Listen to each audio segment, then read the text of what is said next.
السلام علیکم ورحمۃ اللہ وبرکاتہ.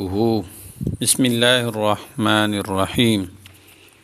ټول تعریفونه د رب ذوالجلال د فاره چې خالق او مالک او پروردگار د کل عالم دی، او درود پاک په خاتم الانبیاء د مدینی جانان حضرت محمد صلی الله علیه وسلم باندې. امید رب ذوالجلال نه ساتم چې تاسو به روغ جوړ یئ، په صحت به برابر یئ. الله جل شانه د هر قسم مصیبت، پریشانی، غم او تکلیف او آفت نه په امن کې وساته. الله جل شانه عمر دراز سره د صحت نصیب کا.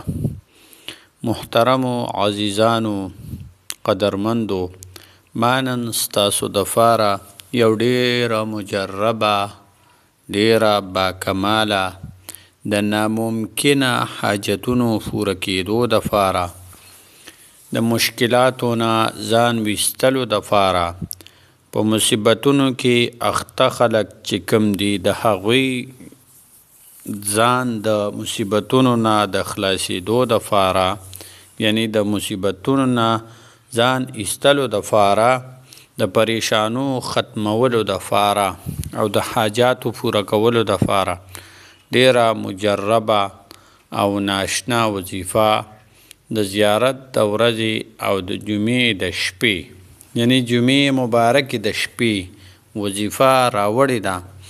د چا چې څومره حاجات وي، ناممکنه حاجات وي چې د سره د هغې پوره کېدل اډوله ممکن نه وي، یا داسې مشکلات وي چې هغه مشکلات اړوله حل کېږي نه، یا داسې مصیبتونه وي او پریشانی وي چې سړی پکې راګیر وي او د هغې نه وتی نه شي، نو د هغې د فاره ما ډېره مجربه باکماله طاقتوره وظیفه ستاسو د فاره راوړې ده.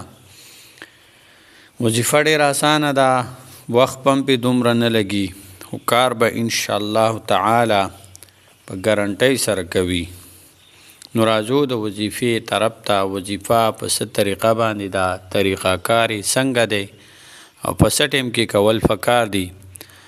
محترمو، اول به 2 رکعته نفل دا څه ټیم کې پکار دي. د ماسخوتن مونځ نه وروستو که یو سړی د تهجد مونځ ته راپاڅېدی شي، نو د تهجد ټیم ډیر بهترین ټیم دی د جمعې په شپه باندې، که نه د څه عذر د وجې نه یا د نه راپاڅېدو د وجې نه سړی نشي راپاڅېدلی، نو بیا د ماسخوتن مونځ نه بعد دا وظیفه دغه انسان کولی شي.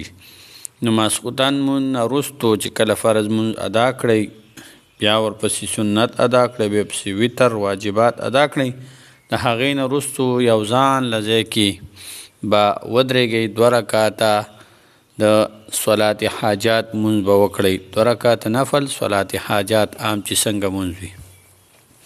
کله 2 رکعته نفل وکړئ، سلام وګرځوئ، د هغې نه پس به بیا هسې سجدې دپاره لاړ شئ.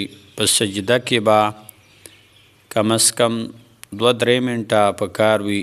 تاسو به دا ووایئ یا ارحم الراحمین، یا ارحم الراحمین، یا ارحم الراحمین.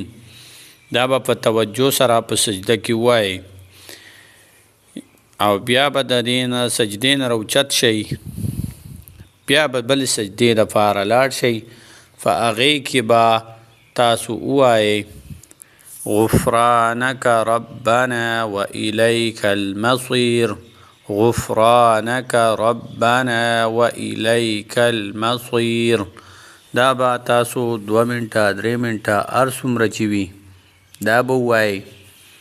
د هغې نه پس به بیا سجدې نه اوچت شئ، بیا به سجدې له لاړ شئ. په 3مه سجده کې به تاسو ووایئ یا مسبب الاسباب، یا مسبب الاسباب، یا مسبب الاسباب. دا بند 2-3 منټه کم از کم چې وي دا به په سجده کې وایي. اوږدې اوږدې سجدې به وکئ. بیا به د هغې نه پس د سجدې نه سر پورته کوئ او د الله جل شانه دا اسم مبارک یا وهاب یا وهاب یا وهاب دا با 1 منټ 2 منټه 3 منټه دغسې به د دې ذکر تاسو وکړئ وظیفه به وکړئ د هغې نه پس به د الله جل شانه په دربار عالیه کې لاس اوچت کړئ او د خپل ناممکنه حاجت دپاره د خپل ناممکنه مشکل دپاره نه ختمیدونکې مشکل دپاره د ها مصیبت دپاره چې کم نه ستاسو وتل مشکله وي ته په کوم مصیبت کې راګیر وي د هغې دپاره به د الله جل شانه په دربار کې وبجاړئ او په توجه سره به د الله جل شانه نه دعا وغواړئ د زړه په توجه سره الله جل شانه به تاسو هر حاجت هم پوره کړي هر مشکل به ختم کړي او د هم مصیبت نه به تاسو له الله جل شانه خلاصې او لاره درکړي. السلام علیکم ورحمة الله وبرکاته.